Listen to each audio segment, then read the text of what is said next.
หน้าตาดีๆคนงามแบบนี้นางฟ้าจำแรงผิวงามแก้มแดงแยงเศร้าสมแรงบ่แนงนายแต่แสนเสียดายน้องสามวัยเป็นหญิงงามเมืองสวดสูงดีๆหุ่นดีแบบนี้อยากได้เฮ็ดแนว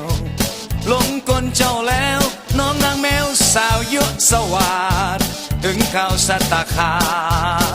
ถึกพิษสวาดนางมารโลกี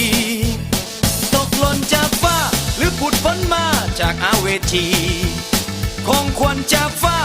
หรือว่าของควรจากผีสาบขาวโลกีน้องนี้สร้างมีพิษภัยเย่ภูมิจานวอดวายชีวิตมวยหมอแล้วนะ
หน้าตาดีๆคนงามแบบนี้นางฟ้าจำแรง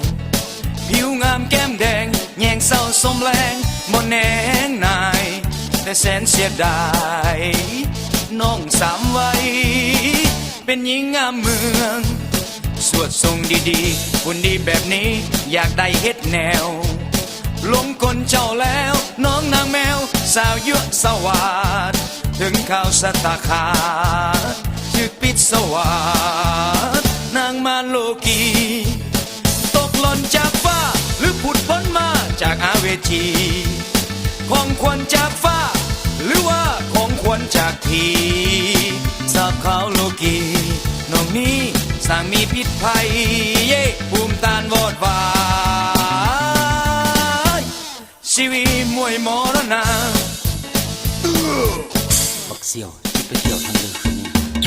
ย่อแห้งไรเลยคนอื่นจะได้ยินปัญหาจับไก่โลได้ไปลงแล้วเสื้อถุงยางกอกแกะป้วนบ่แม่นเสื้อถุงยางอนามัยเลยหรือตะโกนใส่ถุงยางอนามัยมันก็บ่ธรรมชาติเลย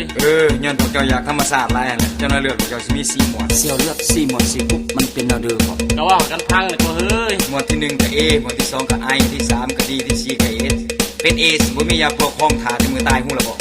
อย่าประมาทเด้อเพื่อนป้องกันไว้ก่อนละดีกันไว้ดีกว่าแก่เป็นมาแท้แก่บ่ทันได้หมู่เอ้ยเจอกันตานพญาเอ็ด